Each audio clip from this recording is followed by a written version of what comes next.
Hi, my name is Roy Birkenbosch. I teach here at the King's University College, where I am the director of the Micah Center, Center for Social Justice, and the Interdisciplinary Studies program. And I also teach in the theology department. And I'm very happy to be part of this International Mother Language Day celebration. I don't know if you can see it on the screen right now, but I'm wearing some traditional garb from Bangladesh, a country that my family and I spent some time in a number of years ago. Language, of course, is critical to a person's identity and a key part of any kind of cultural formation. I was born in the Netherlands. In fact, I was born at a very young age, and that's a little joke.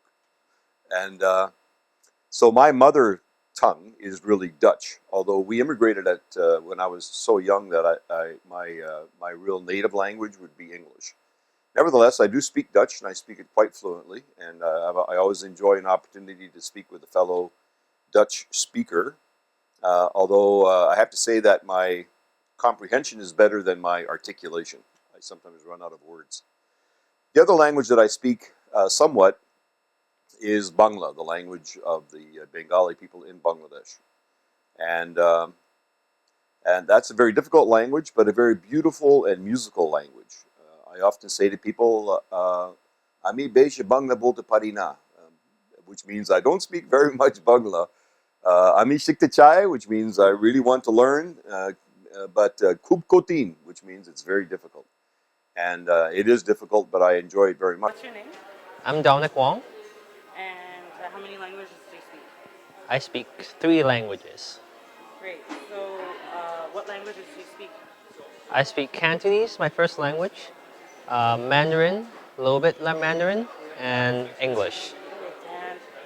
And My name is Fiona. and how many languages do you speak? I am fluent in English because it's my first language, and I've also spent a year and a half learning sign language. So, what's your name? My name is Esther.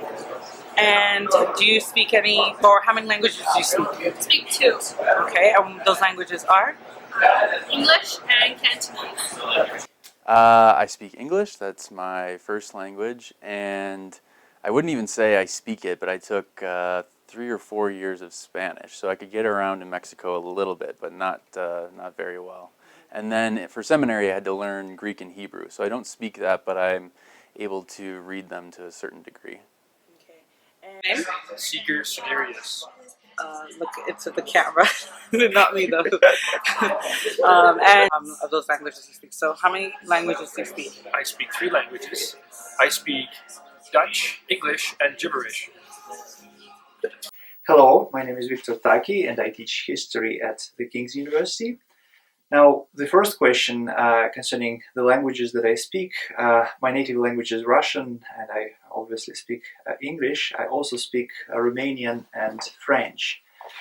Obviously, I speak English at work primarily, communicating with the students, communicating with all sorts of municipal services, right? But then, of course, in the family, I speak Russian with my wife and my mother-in-law and my children. What's your name?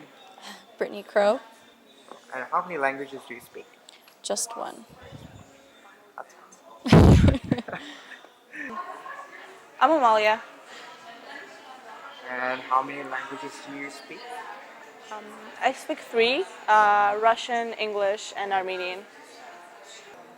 My name is Mahalek Nuguse. How many languages do you speak? I speak 2 languages, Amharic and English. My name is Karambir Singh and I can speak about 4 languages and I can write 3 of them. What are they? Hindi, Punjabi, English and Urdu. Hi, my English name is Chris and my Chinese name is Tao Liu, and I come from the beautiful city of Chengdu, Sichuan province in China. How many languages do you speak, Tao? I speak Chinese and English. I can also speak a little bit of Japanese.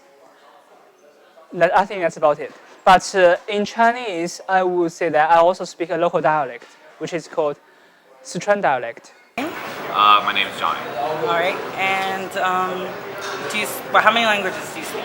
I speak English, and I took core French through high school, so I have basic knowledge of French. Hi, I'm Eden.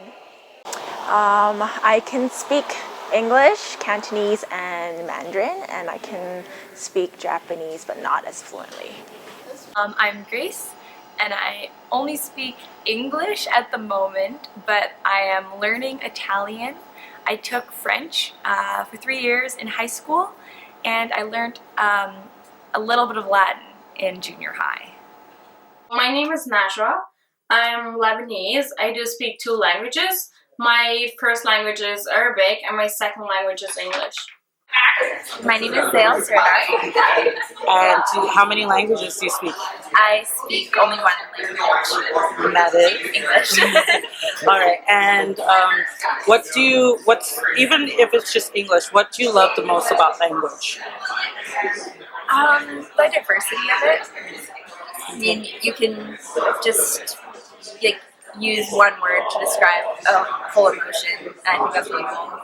And then there's words in other languages that you can't translate into English, and I think that's really cool. I think something really interesting about sign language is that when we speak out loud, we have the tone of voice and our inflection on words can change things. But with sign language, you actually watch the facial expressions of people. And the facial expressions is like the tone of voice. And then the hands communicate more of the content of the words, which is really cool. Just the contrast between English and French for me, the way the words are formed and the way the sentences are formed. So in French, it's flipped. Sometimes instead of saying I am 18, you would say I'm 18 or 18 I am. Things like that. It's pretty cool. It's neat in the way that you can share characters among a lot of different cultures around Asia, like Japan or Korea. They share similar characters, so when we travel there, we got pretty quick communication between and interesting links. It's pretty easy, I guess. I don't know. English is so well known around the world, and it's something you could probably find English in a lot of places, almost anywhere, or people at least trying to learn English. And so knowing that you already are fluent in it kind of is a benefit, I guess. Although at the same time, you kind of miss out on being able to communicate with other people who don't, right? So when it's your primary language, you're only... I think language is also part of my identity, coming from the Chinese culture. And I feel that, especially when I spending time with someone who is not from China, who is not from my country, then I can somehow feel, the difference we have, and the different, and the language is the first thing that you can notice, because you speak different language, and somehow it puts something on your identity, and I think that's something that differentiates me from someone else. The fact that I'm mostly, I'm sure I'm fluent in all of them, and that makes it even better, and that I can basically read, watch movies, anything in those languages, and I'll be fine. So I like so many things about my language. One of the things that I really like is poetry in my language. So the way they actually express feelings or emotions or thoughts, and they translate them into words, is just so fascinating. The way they express things, and the way the lines actually rhyme together, it's just really nice. I really like Arabic poetry. Cantonese, I guess. What I love most, it's very comforting for me. I speak it with my parents. I speak it with some of my closer friends, and so yeah, it just feels like home for me. But I'm not. I speak it kind of mixed in with English too, so it's a bit of both. Yeah. Probably being able to order food from that restaurant and actually understand what it is. Yeah. That it's really fun and it's really pretty and it sounds really good. Could you tell us about how these languages, like how you came to speaking these languages? Is it because of family or your lifestyle or what? Yeah, so Dutch definitely through family, right? I was born in Holland, so it kind of comes naturally, right? Mother language. English I picked up when I came to Canada, and gibberish has always just kind of been a passion of mine. And how did you learn how to speak gibberish? Well, first talking to the animals. Well, I did not really learn a language because I sort of grew up speaking Amharic, and English kind of came sort of naturally because of TV and school. I speak 2 languages, or more accurately 1.5. I speak English and Korean, and but I wouldn't say I'm fluent in Korean. I speak enough to get by in Korea, enough to dialogue with my in-laws, and that's primarily why I learned it, because I married someone who was born and raised in Korea, and I wanted to understand my wife. My wife's thought has been shaped by her language, which is inseparably wrapped up in her culture, and so I figured if I didn't know Korean, I wouldn't know a part of my wife. Also, I learned it because my in-laws, without exception, don't speak English, and so there was no way for me to communicate with them if I didn't learn Korean. And that would make the interview process, when I went to meet my potential wife's father, it would have made that a lot more difficult. Well, basically, my parents gave it to me. I was fortunate to obtain the knowledge of writing Chinese character and things. And I know Romanian because I was born in the Republic of Moldova, which is a country where there is a significant Romanian population. So I learned some Romanian at least, and I speak it with some of my friends with whom I communicate over Skype primarily. And then French, well, that's the language that I learned because I needed it for my historical research, and then I generally like French culture, the French films in particular.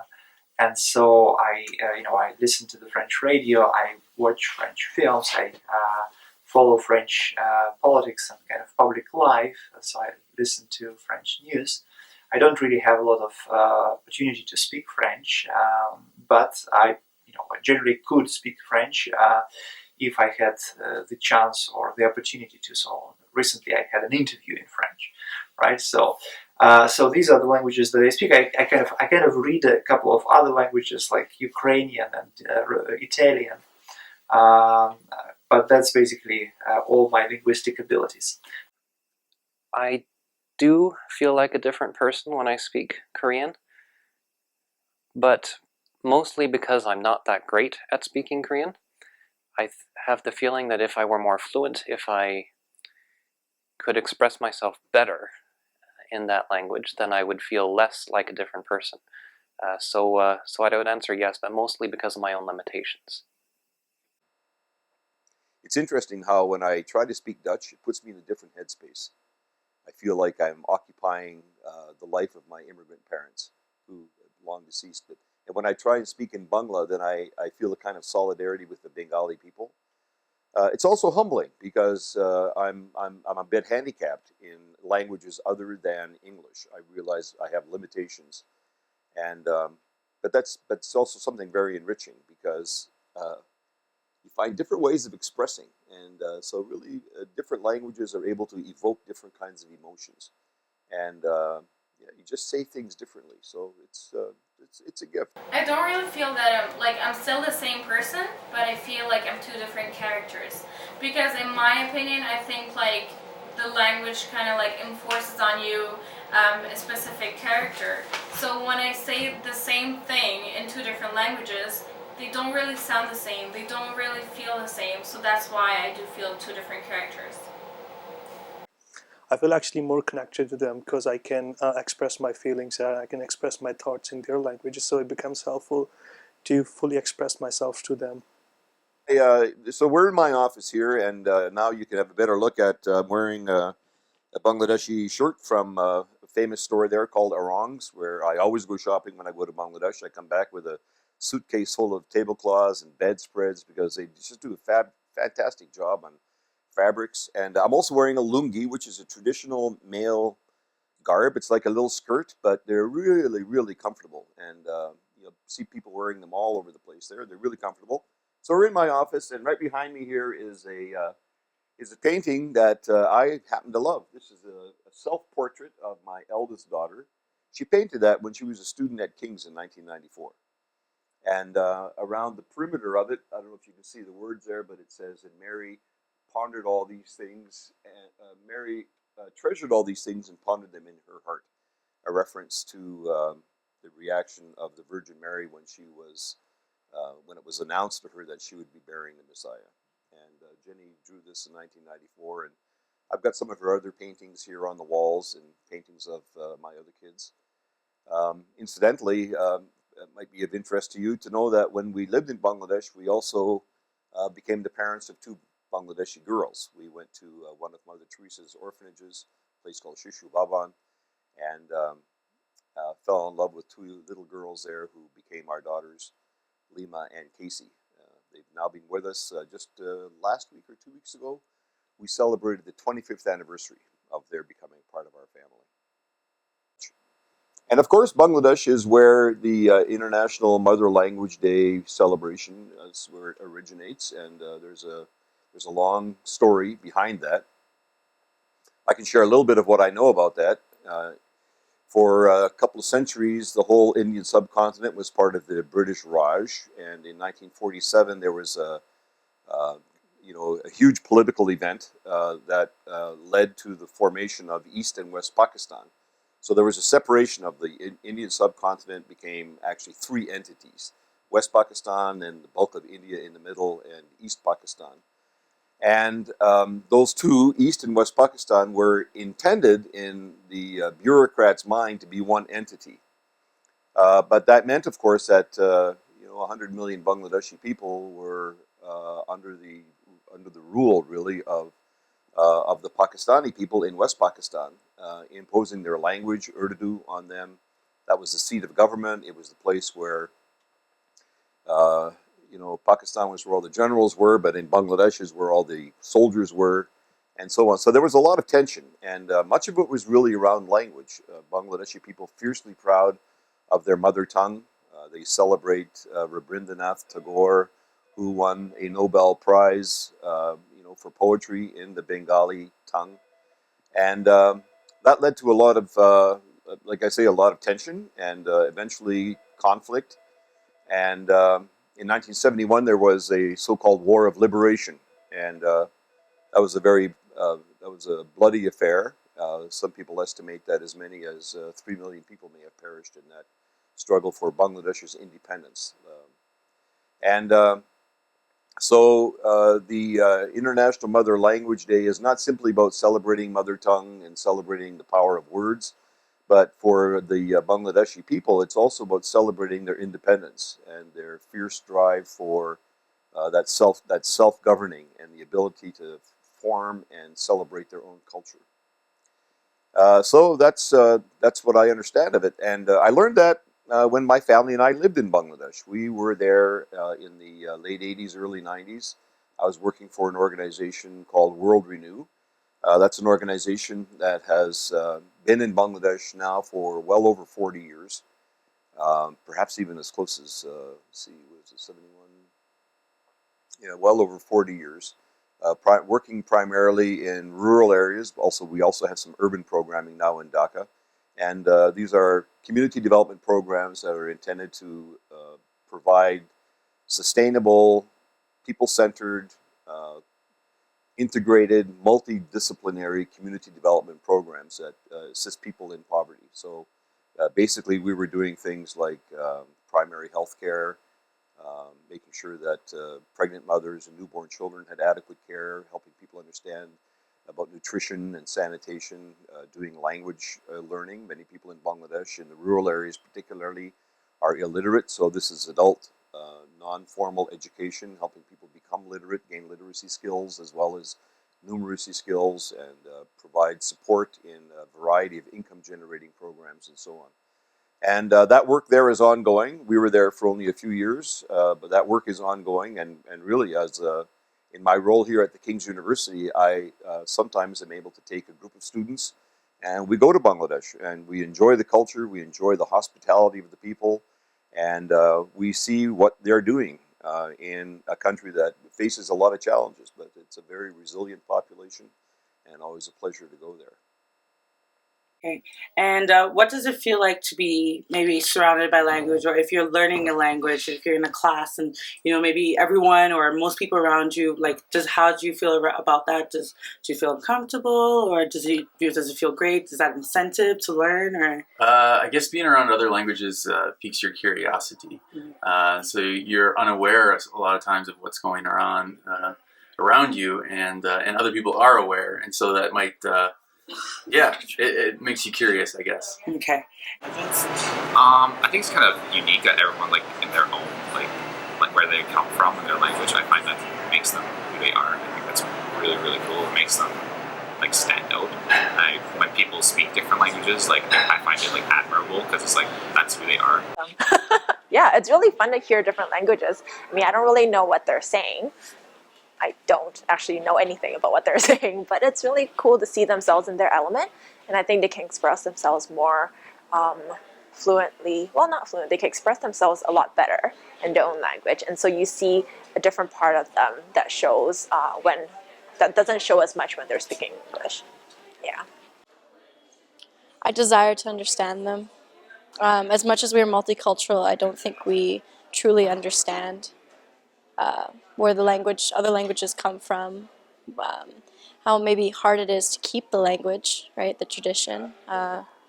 So when I hear people, I want to desire to understand, and you know, like Chinese, there's a lot of symbols, and like in Korean, a lot of profound meaning, and you want to know what they're saying.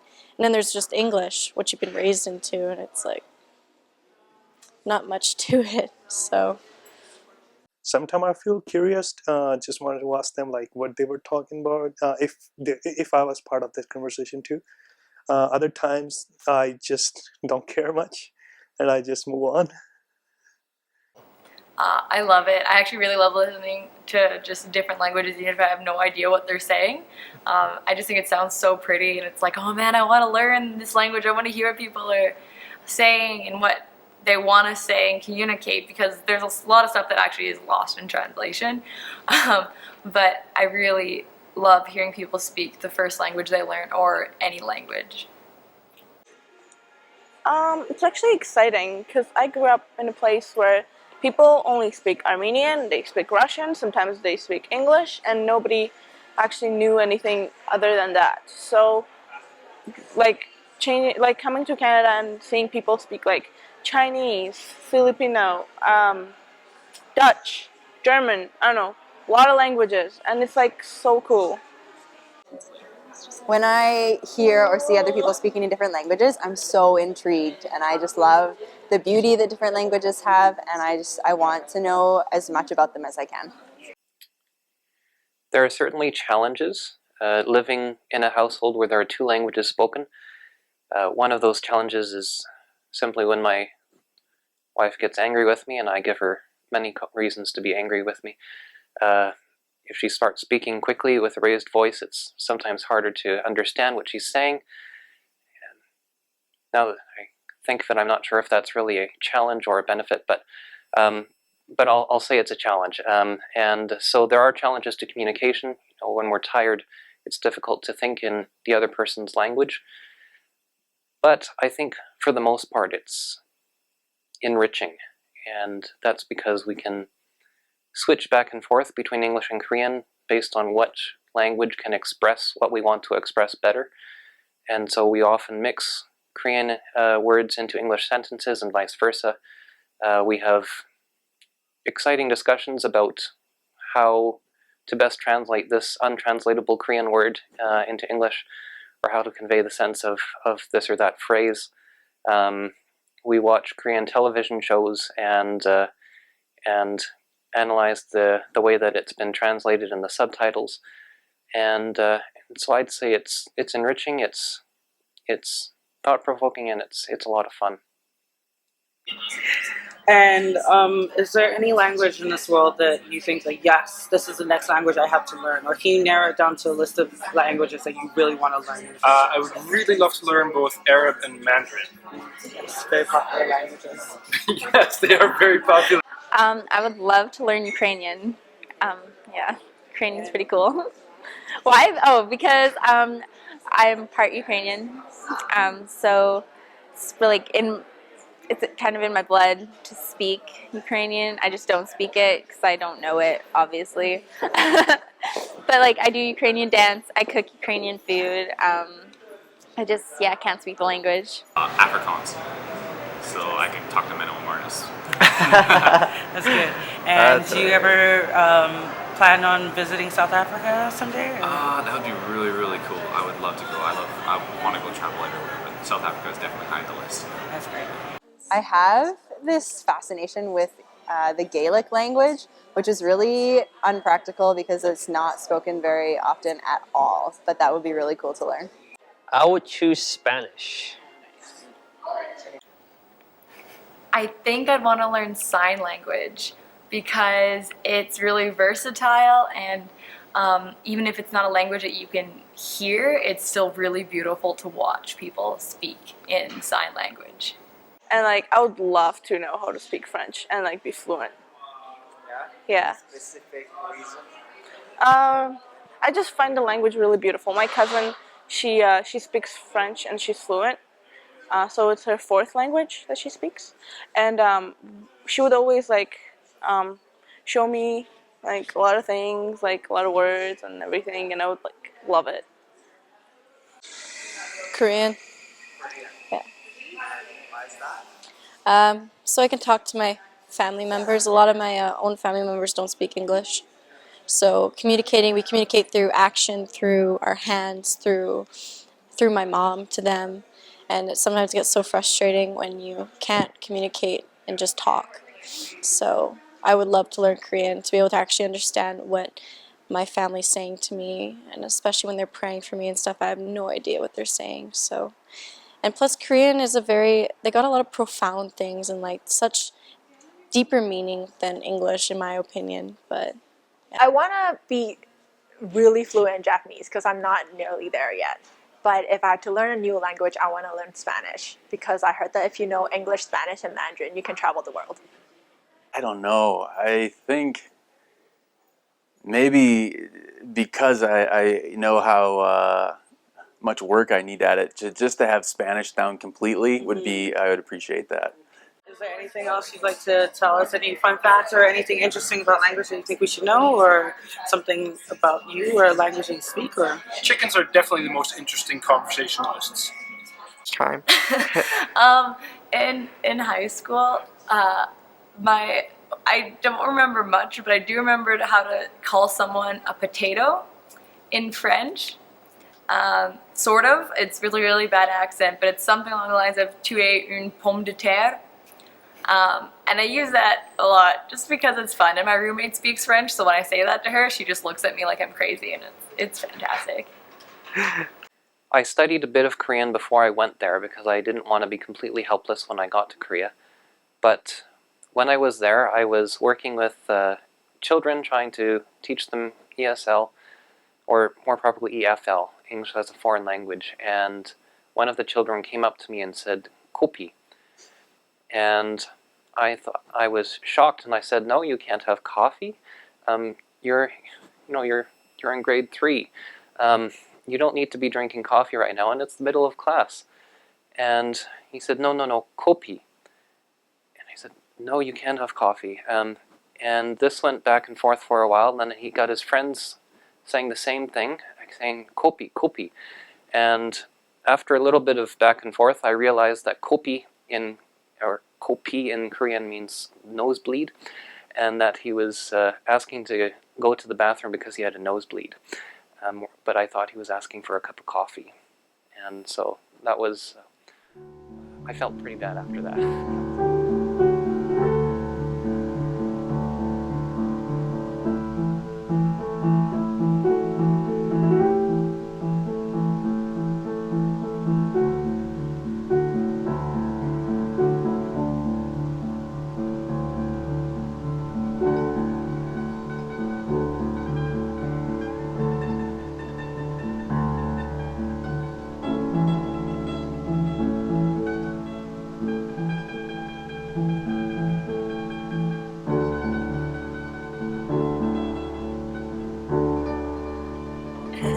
I am proud to speak English.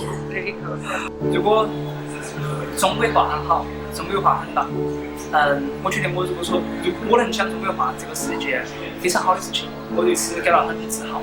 I am maybe in all the different languages, but maybe not after that. You can say it in English too. Oh, okay. Well, I am proud to be able to speak these languages, even if it's just in part. Fier de parler français, j'aime cette langue beaucoup. Je le trouve vraiment cool. I'm proud to speak English. ਮੈਨੂੰ ਆਪਣੀ ਬੋਲੀ ਤੇ ਮਾਣ ਆ أنا فخورة أنا بحكي عربي. It's nice to meet you. All right, perfect. Thank you so much. 한국어 좋아하지만 잘 못합니다. And I love English and I'm much better at it. But both of them are great. Say, yes, what as well. And in Russian you would say, which